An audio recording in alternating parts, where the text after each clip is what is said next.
इस वीडियो में हम ग्रेडियंट जो ऑपरेटर है उसके जो न्यूमेरिकल्स हैं उसको आज हम डिस्कस करेंगे। हम लोगों ने इसे पिछले वीडियो में हम लोगों ने ग्रेडियंट की प्रॉपर्टीज़ के बारे में चेक किया था।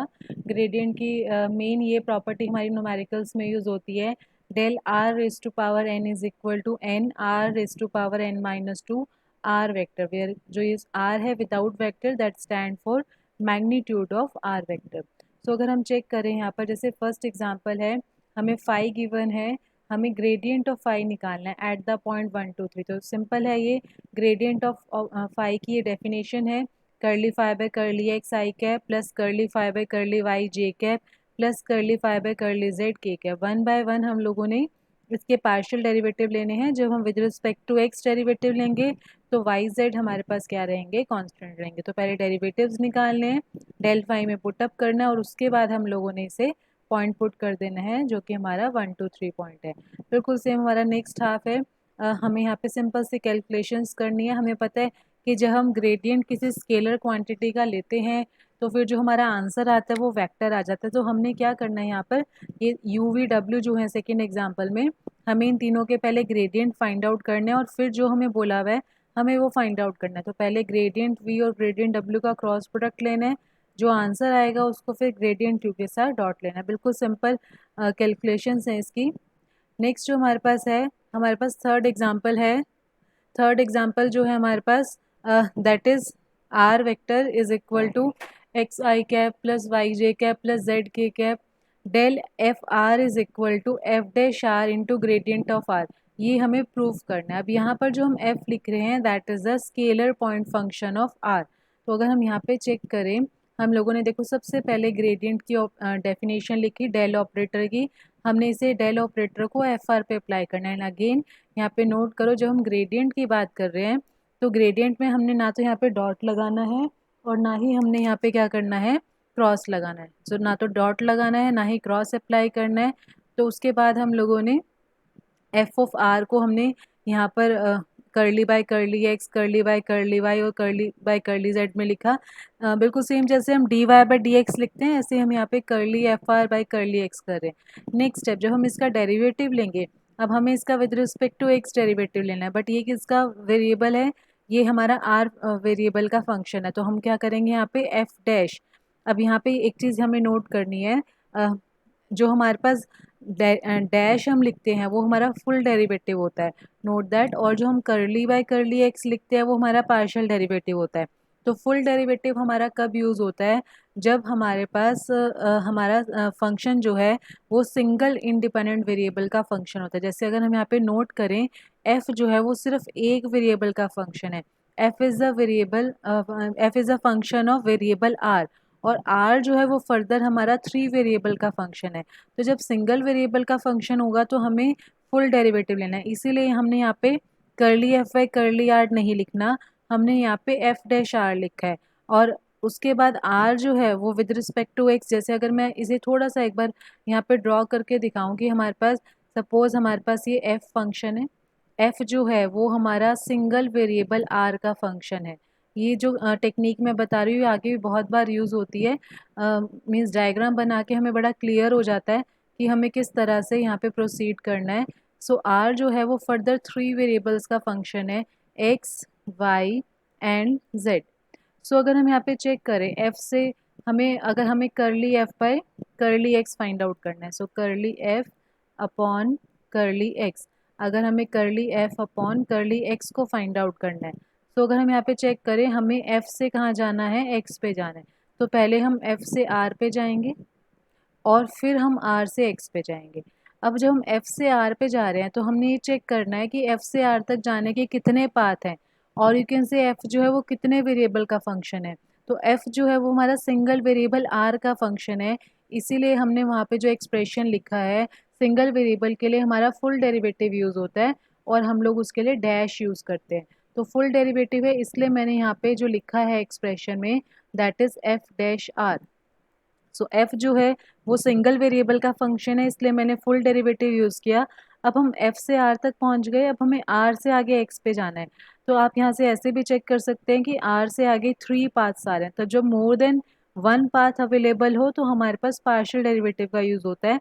तो इनटू में हमने यहाँ पे क्या लिखना है, curly R upon curly X. So F का अगर हमें विद रिस्पेक्ट टू एक्स लेना है तो हमने पहले एफ डैश आर लिखना है और इनटू में curly R by curly X. Likewise जब हम लोग with respect to Y discuss करेंगे या with respect to Z discuss करेंगे तब भी हम इसी अकॉर्डिंग चलेंगे। तो हमें ये चेक करना होगा कि हमने कहाँ पर डैश लिखना है और कहाँ पर हम लोगों ने कर्ली जो है पार्शियल डेरिवेटिव है उसका यूज़ करना है। इसीलिए मैंने एक बार डायग्राम भी बना के क्लियर किया। तो यहाँ पर ये जो एक्सप्रेशन है वो हमारा उस डायग्राम के अकॉर्डिंग लिखा जाएगा। नेक्स्ट स्टेप में एफ डैश आर जो है वो हमारे कॉमन आ सकता है सारी टर्म्स में से। एंड जो ब्रैकेट में टर्म बचेगी अगर हम उसे चेक करें that is gradient of R. Because gradient जो है वो हमेशा स्केलर क्वांटिटी का होता है। हमें नोट करना है यहाँ पर हमारे आर के ऊपर वेक्टर नहीं है बिकॉज यहाँ पे स्केलर फंक्शन है। तो फर्स्ट पार्ट हम लोगों ने इस तरह से सॉल्व कर लिया। सेकेंड हाफ की अगर हम बात करें हमें del F R cross R vector इसकी हमें वैल्यू जो है वो फाइंड आउट करनी है। तो हमने जो फर्स्ट पार्ट में प्रूव किया है हम उसी से थोड़ा सा आगे चलेंगे। फर्स्ट पार्ट में जो है हमारे पास जो F dash R into del R है, डेल आर जो है वो हमारे पास इस तरह से हमने लिखा जैसे कि हमारे पास ये डेफिनेशन थी। अब अभी जो मैंने एक्सप्लेन किया है इससे पिछले वीडियो में कि अगर हम लोग आर स्क्र को ऐसे लिखते हैं X square plus Y square plus Z square तो यहाँ से curly R by curly X जो है वो एक्स अपॉन आर आता है। अदरवाइज हम इस एक्सप्रेशन को एक बार डिराइव करके भी बता सकते हैं। तो curly R by curly X X upon R, curly R by curly Y Y upon R, curly R by curly Z Z upon are.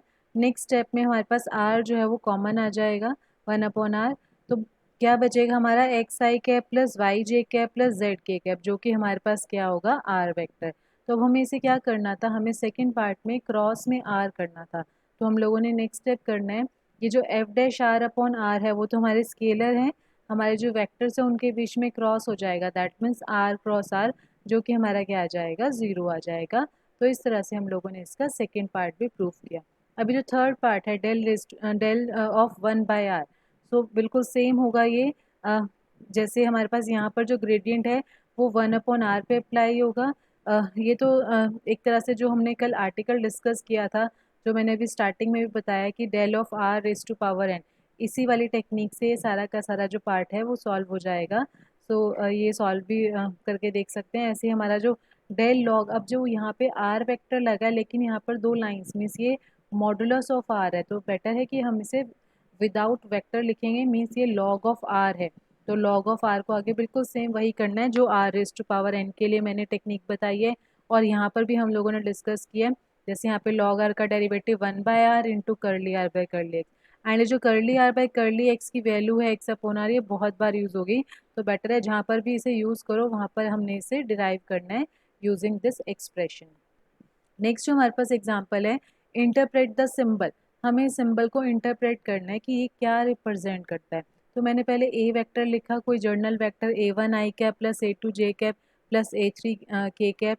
फिर उसके बाद डेल ऑपरेटर की बात की। अब डॉट जब लगाया तो हमने ए वन, अब यहाँ पे थोड़ा सा नोट करना है कि करली बाय करली एक्स जो है वो सेकेंड नंबर पे लिखना है। अदरवाइज हम ए वन को अगर इसके अंदर लिखेंगे तो इसका मतलब होगा ए वन का हमने डेरिवेटिव लेना है। लेकिन अगर हम यहाँ पे चेक करें A one into curly by curly X plus A two into curly by curly Y plus A three curly by, तो ए थ्री ए वन जो है उन्हें हमें इस ऑपरेटर से आगे लिखना है। अदरवाइज हमारा फिर ये ऑपरेटर नहीं रहेगा। तो इसका मतलब अब ये बेसिकली क्या रिप्रेजेंट करा है ये ऑपरेटर को, जैसे कि अगर हम सिर्फ डी बाय डी एक्स लिखते हैं तो that is a differential operator, और अगर हम D Y by D X लिखते हैं that means that become derivative of Y with respect to X. तो दैट मीन्स अगर हम सिर्फ डी बाय डी एक्स की बात करें दैट इज़ अ ऑपरेटर। तो सिमिलरली ए डॉट डेल जो है हमें बोला हुआ था कि इंटरप्रेट करना है इस सिंबल को। सो वी विल राइट कि this symbol represent an operator. Next step में हमें ये प्रूव करना है कि A dot del of phi is equal to A dot del phi. अब लेफ्ट हैंड साइड की अगर हम बात करें ए डॉट डेल तो मैंने अभी निकाला है दिस वन, और हमने इसे फाई पे अप्लाई करना है तो हर जगह हमारा ऑपरेटर में क्या आ जाएगा फाई आ जाएगा। और राइट हैंड साइड के लिए ए वेक्टर अवेलेबल है, डेल फाई हम लिख सकते हैं और उनका डॉट लेंगे so they will be equal. Likewise हमारे पास इसका थर्ड पार्ट है A dot del R is equal to A vector. So A dot del of R vector. अब यहाँ पर थोड़ा सा ध्यान से चेक करना है, ए डॉट डेल तो वही है जो हमने फर्स्ट इक्वेशन में, जो हमने फर्स्ट इक्वेशन से ऊपर जो हमने यहाँ पे ये जो ऑपरेटर है ये हमने अप्लाई किया। अब की बार हमें इस ऑपरेटर को आर वेक्टर पे अप्लाई करना है। सो नोट यहाँ पर ये चीज़ यहाँ पे नोट करने वाली है, यहाँ पे आर वेक्टर है। यहाँ पर अगर हमने वेक्टर नहीं लिखा तो आंसर अलग आएगा, और क्योंकि हमें क्वेश्चन में यहाँ पे वेक्टर गिवन है तो हमें थोड़ा सा ध्यान रखना है। ये मैं यहाँ पे बता रही हूँ कि आर वेक्टर हमारा ये था, जब हम आर वेक्टर का with respect to X derivative लेंगे तो सिर्फ आई कैप आएगा, क्योंकि वाई जेड जो है हमारे कांस्टेंट होंगे। सिमिलरली आर वेक्टर का with respect to Y J cap, और आर वेक्टर का with respect to Z K cap. तो यहाँ पे थोड़ा सा अगर मैं दोबारा से बताऊँ कि हम जब करली आर बाई करली एक्स लिखते थे, दिस वन, यहाँ पे जो आर है that is a scalar quantity, इसलिए हम यहाँ पे एक्स अपॉन आर लिखते हैं। तो थोड़ा सा ध्यान रखना है कि जब हम without vector means R scalar की बात कर रहे हैं तो curly R by curly X आएगा एक्स अपॉन आर, और जो मैंने अभी आपको डिराइव कराया कि curly R vector by curly X क्या होगा, that will be I cap. तो यहाँ पे हमने वैल्यू पुटअप की I cap, J cap, K cap, and that will become a vector. Similarly जो नेक्स्ट एग्जांपल है, del phi dot D R को हमें डी फाई प्रूव करना है। तो हम लोगों ने पहले आर वेक्टर लिखा, डेल फाई लिखा, ग्रेडियंट ऑफ फाई। अब डी आर का क्या मतलब है, आर वेक्टर क्या होता है, X I cap plus Y J cap plus Z K cap. D R vector basically R vector के टोटल डेरिवेटिव को रिप्रेजेंट करता है। तो डी आर वेक्टर क्या होगा, D X I cap plus D Y J cap plus D Z K cap. और next step में हम लोगों ने क्या करना है, इनके बीच में डॉट अप्लाई करना है। डॉट के लिए हम क्या करते हैं, आईएथ कंपोनेंट मल्टीप्लाई होते हैं प्लस जेएथ कंपोनेंट मल्टीप्लाई होते हैं प्लस केथ कंपोनेंट मल्टीप्लाई होते हैं। तो हमने लिखा है यहाँ पे curly phi by curly X D X plus curly phi by curly Y D Y plus curly phi by curly Z D Z. तो अगर हम ये चेक करें, ये हमारे पास टोटल डेरिवेटिव की डेफिनेशन होती है कि फाई हमारा एक्स वाई जेड का अगर फंक्शन है तो डी फाई को हम कैसे लिख सकते हैं, phi curly phi by curly X into D X plus curly phi by curly Y into D Y plus curly phi by curly Z into D Z. तो ये टोटल डेरिवेटिव की definition है, जिससे कि हमारा ये डी फाई बन जाएगा। नेक्स्ट क्वेश्चन जो है वो बिल्कुल सिमिलर है, काफ़ी एग्जांपल्स मैंने अभी तक डिस्कस कर लिए हैं, ये सिंपली सॉल्व हो जाएगा। जैसे कि अब नेक्स्ट क्वेश्चन है, show that for any vector, seventh example, del A dot R is equal to A and hence show that. जब भी हेंस वर्ड लिखा होता है तो दैट मीन्स हमें फर्स्ट पार्ट का यूज़ करना होता है सेकेंड पार्ट को प्रूव करने में। तो पहले तो del A dot R is equal to A vector, ये अभी ऊपर भी मैंने डिराइव कराया, del A dot R is equal to A vector. ये डेरिवेशन बिल्कुल सेम है, चाहे इस तरह से कर लो, अदरवाइज अगर यहाँ पे मैं चेक करूँ कि ये हमने जो एग्जांपल डिस्कस किया है हम लोगों ने, जैसे ये वाला एग्जांपल डिस्कस किया है उसमें जो आर वेक्टर का कंसेप्ट हुआ है, तो इसी तरह से इन्हीं स्टेप्स पे प्रोसीड करते हुए हम लोग वो चीज़ भी फाइंड आउट कर सकते हैं। तो यहाँ पे हमने पहले यहाँ पे ए डॉट डेल आर नहीं है, del of A dot R है। तो पहले हमने ब्रैकेट को सॉल्व करना है, मीन्स ए डॉट आर को हमने पहले सॉल्व करना है। ए डॉट आर हमारा ये आएगा, फिर हमने उसका ग्रेडियंट अप्लाई करना है, तो वो हमारा ए वेक्टर आएगा। अब सेकेंड पार्ट के लिए हमें जब प्रूव करना है तो हमने क्या करना है, अगर हम चेक करें यहाँ पर ये क्या है, R dot A cross B, और हमें इसका क्या लेना है, ग्रेडियंट लेना है। सो हम इसे ऐसे लिखें पहले, gradient of A cross B dot R. तो अगर हम चेक करें, हम लोगों ने फर्स्ट हाफ में क्या प्रूव किया है कि अगर हम ग्रेडियंट जो ले रहे हैं एक ऐसी क्वांटिटी का ले रहे हैं जो आर के साथ डॉट प्रोडक्ट में है, तो वही आंसर आ जाता है, वही क्वांटिटी। तो बिल्कुल से मैंने यहाँ पे लिखा, ये जो R dot A cross B था मैंने उसे A cross B dot R लिखा। अब आर वेक्टर के साथ हम जो ग्रेडियंट ले रहे हैं और डॉट में ए क्रॉस बी है, तो बस ए की जगह हमारे एग्जाम्पल में यहाँ पे ए क्रॉस बी है। तो मैंने वही बोला कि हैंस का मतलब होता है हमें सेकेंड पार्ट में फर्स्ट पार्ट का यूज़ करना है, जो मैंने यहाँ पे किया by replacing A by A cross B.